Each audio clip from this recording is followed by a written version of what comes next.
remaining nigger males within an inch of their life. Do not kill them.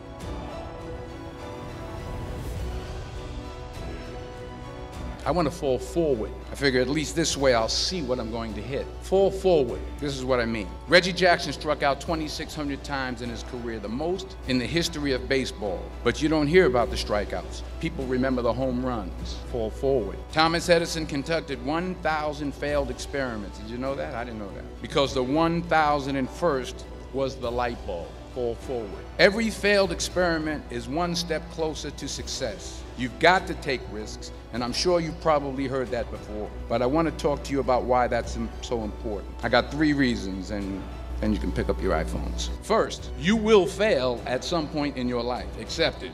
You will lose. You will embarrass yourself.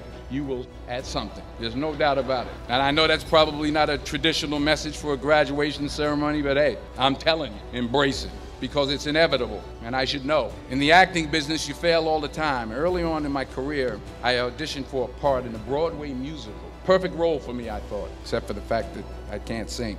When you're trying to become successful, you have to make sure that your motivation is yourself, making sure that you're constantly trying to improve and get better in every single way, every single day. You're going to make sure that you're trying to outwork every single person in the world. You want to make sure that nobody else can handle whatever it is that you're doing the best that you can every second of every day. No matter what task you're doing, no matter how easy or how hard it may seem, make sure that you're fully committed every step of the way. You never want to back down to any challenge. Always make sure that you are fully committed in every single thing that you do, whether that's washing the dishes or doing this huge assignment for your business. No matter what the case may be, always make sure that you are 100% committed and that people see that you're 100% committed, because you want them to know that you'll do whatever it takes to get the job done. And once you have that mentality, things are going to start to flow significantly easier than they have before, because once you believe in yourself and others believe in you, then it's downhill from there. It's just going to be an easy breezy move, because people are going to believe you, you're going to believe in yourself, and it's going to be super incredible to see this growth,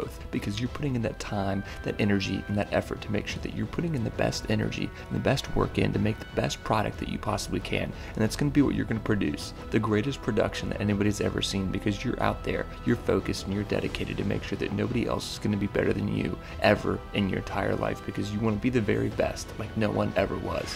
To get something you never had, you have to do something you never did. Les Brown's a motivational speaker. He made an analogy about this. He says, imagine you're on your deathbed, and standing around your deathbed are the ghosts representing your unfulfilled potential. The ghost of the ideas you never acted on. The ghost of the talents you didn't use. And they're standing around your bed, angry, disappointed, and upset. They say, we came to you because you could have brought us to life, they say. And now we have to go to the grave together. So I ask you today, how many ghosts are going to be around your bed when your time comes?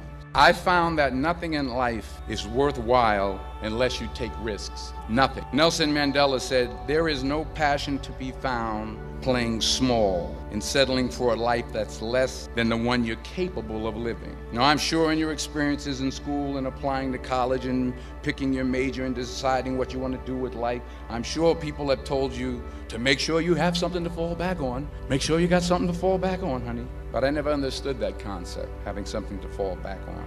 I was flunking out of college. I had a 1.7 grade point average. I hope none of you can relate. I had a 1.7 grade point average. I was sitting in my mother's beauty shop. They still call it beauty shop now? What they call it now? Yeah, I'll sit in the beauty parlor. I was sitting in my mother's beauty parlor, and I'm looking in the mirror, and I see behind me this woman under the dryer. And every time she looked up, every time I looked up, she was looking at me, just looking me in the eye. And I didn't know who she was, and I said, she said, somebody give me a pen, give me a pencil. I have a prophecy. March 27, 1975. She said, boy, you are gonna travel the world and speak to millions of people. Now, mind you, I flunked out of college. I'm thinking about joining the Army. I didn't know what I was gonna do, and she's telling me I'm gonna travel the world and speak to millions of people. Well, I have traveled the world, and I have spoke to millions of people. But that's not the most important thing, the success that I had. The most important thing is that what she taught me and what she told me that day has stayed with me since. I've been protected, I've been directed, I've been corrected. I've kept God in my life and it's kept me humble. I didn't always stick with him, but he always stuck with me. True desire in the heart for anything good is God's proof to you, sent beforehand to indicate that it's yours already. That itch that you have to be whatever it is you want to be, in front of the camera, on the stage, behind the stage, that itch, that desire for good is God's proof to you, sent already to indicate that it's yours. You already have it. Claim it. Understand this also. You have these dreams, and as Kenny said, dreams without goals remain dreams, just dreams, and ultimately fuel disappointment. Dreams without goals, yearly goals, life goals, daily goals, monthly goals, hourly goals, minute by minute goals. Dreams without goals are just dreams, and they ultimately fuel disappointment. Goals on the road to achievement cannot be achieved without discipline and consistency. Between goals and achievement are discipline and consistency. I pray that you all put your shoes way under the bed at night. Thank you so much for watching the video. If you haven't already, please go ahead and like the video. Subscribe to the channel if you're new, and let us know what you thought down in the comment section down below.